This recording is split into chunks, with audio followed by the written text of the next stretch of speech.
La mutation, ça va être quoi? Ça va être, je vais arrêter de vendre un objet, par contre, je vais continuer à le produire, je vais le garder, et avec cet objet-là, je vais être capable de produire un service, et donc de vendre ce service-là. Donc là, c'est vraiment quelque chose de nouveau qui est en train d'émerger. Ce dont on est certain, c'est que la partie industrielle devrait normalement diminuer. Ce qui est plutôt pas mal parce qu'au niveau environnemental, on va sans doute moins produire comme on l'a produit pendant des années. La certitude, c'est que les métiers que l'on a aujourd'hui, il y en a peut-être qu'un tiers qui perdureront et surtout, il y en a peut-être 30 ou 40 ou 50% qui existeront dans 5 ans et dont on n'est même pas capable aujourd'hui d'imaginer ce qu'ils pourront être. Ce qu'on voit émerger, ce sont de nouveaux consortiums d'actifs agricoles, c'est-à-dire des organisations en réseau d'agriculteurs qui décident de mettre en commun à la fois leur matériel, leurs terres.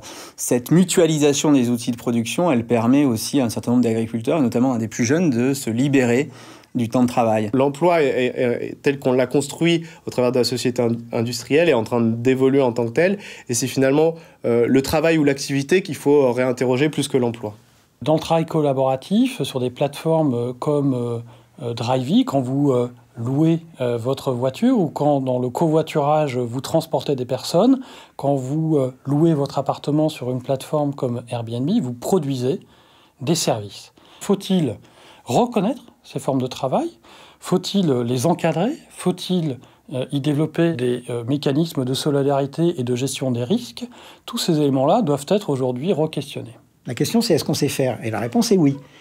Aujourd'hui, par exemple, la mairie de Paris a réussi à faire en sorte que Airbnb collecte la taxe de séjour.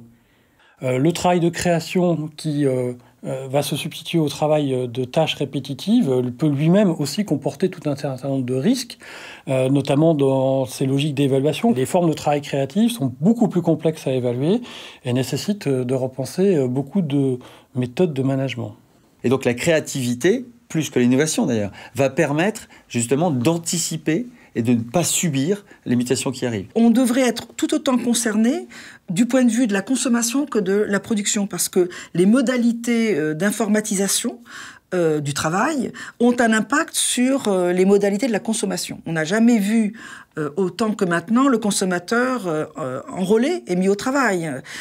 Et je trouve qu'il faut se poser la question aussi de ce point de vue-là. Il y aura des tâches d'utilité publique pour lesquelles je plaide depuis quelque temps sur le fait qu'elles soient reconnues et intégrées et ouvrent à des droits pour pouvoir maintenir une société solidaire.